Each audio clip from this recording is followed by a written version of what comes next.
vagina is a shell, a round, pink, tender shell, opening and closing, closing and opening.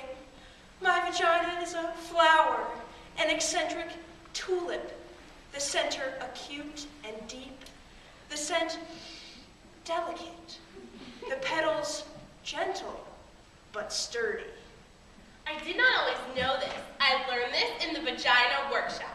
I learned this from the woman who runs the Vagina Workshop, a woman who believes in vaginas, who really sees vaginas, who helps other women see their own vaginas by seeing other women's vaginas. In the workshop, we were asked to draw pictures of our own unique, beautiful, fabulous vagina. That's what she called it. She wanted to know what our own unique, beautiful, fabulous vagina looked like to us. One woman who was pregnant drew a big red mouth with coins spilling out of it.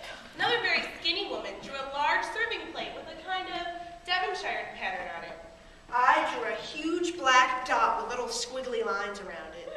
The black dot was equal to a black hole in space, and the squiggly lines are meant to be people or things or just your basic atoms that got lost there. I had always pictured my vagina as an anatomical vacuum randomly sucking up particles and objects from the surrounding environment. I did not think of my vagina in practical or biological terms. I did not, for example, see it as something attached to me. In the workshop, we were asked to look at our vaginas with hand mirrors.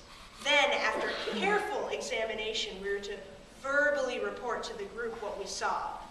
Now, I must tell you that up until this point, everything I knew about my vagina was based on hearsay or invention. I had never seen the thing. It never occurred to me to look at it. My vagina existed for me on some abstract plane. It seemed so reductive and awkward looking at it like we were in the workshop on our shiny blue mats with our hand mirrors.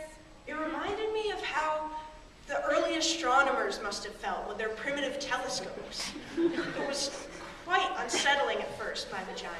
Like the first time you see a fish cut open and you discover this other bloody complex world inside, right under the skin. It was so raw, so red, so fresh. And the thing that surprised me most was all the layers. Layers inside layers, opening into more layers. My vagina amazed me. I couldn't speak when it came my turn in the workshop. I was speechless. I had awakened to what the woman who ran the workshop called vaginal wonder. I just wanted to lay there on my mat with my legs spread, examining my vagina forever. It was better than the Grand Canyon, ancient and full of grace. It had the innocence and freshness of a proper English garden. It was funny, very funny. It made me laugh. It could hide and seek, open and close. Then the woman who ran the workshop asked, how many women have had orgasms? 2 women tentatively raised their hands. I didn't raise my hand, but I had orgasms. I didn't raise my hands because they were accidental orgasms. They happened to me. They happened in my dreams, and I would awaken splendor. They happened a lot in water, mostly in the bath, once in Cape Cod. They happened on horses and on bicycles, even on the treadmill at the gym. I didn't raise my hands, although I had orgasms, because I didn't know how to make one happen. I thought of them as a kind of mystical, magical thing. I didn't want to interfere. It felt wrong to get involved, contrived and manipulative. It felt Hollywood. The surprise would be gone and the mystery. The problem, of course, was that the surprise had been gone for 2 years. I hadn't had a magical accidental orgasm in a very long time and I was frantic. That's why I was in the Vagina Workshop. And then the moment had arrived that I both dreaded and longed for. The woman who ran the workshop asked us to take out our hand mirrors again to see if we could locate our clitoris. We were there, the group of us women, on our backs, on our mats, searching for our spots, our locus, our reason. And I don't know why, but I just started crying. Maybe it was sheer embarrassment. Maybe it was knowing that I had to give up the fantasy, the enormous, life joy-consuming fantasy that someone or something was going to do this for me. The fantasy that someone was coming to lead my life, to choose direction, to give me orgasms. I could feel the panic coming, the simultaneous terror and realization that I had avoided finding my clitoris, had rationalized it as mainstream and consumeristic because I was in fact terrified that I did not have a clitoris, terrified that I was one of those constitutionally incapables, one of those Frederick died, Jack shut down, bitter, apricot tasting. Oh my God. As I lay there on my mat, reaching for my spot, all I could think about was that time when I was 10, I lost my gold ring with the emeralds in the lake, how I kept diving over and over to the bottom of the lake, running my hands over fish and stones and slimy stuff and bottle caps, but never my ring. The panic I felt.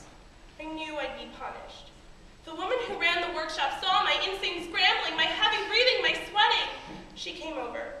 I told her, it's gone, I've lost my clitoris, I knew I shouldn't have worn it swimming. The woman who ran the workshop laughed. She calmly stroked my forehead. She told me, my clitoris is not something I could lose. It was me, She said, the essence of me. It was both the doorbell to my house and the house itself. I didn't have to find it.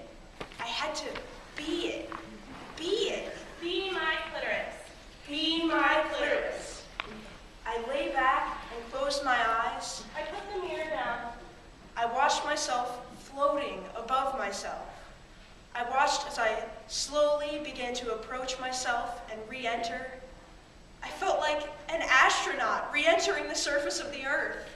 It was quiet, this re-entry. Quiet and gentle. I bounced and landed and bounced. I came into my muscles and cells and I slid into my vagina. It was suddenly easy and I fit. I was all warm and ready and pulsing and young and alive.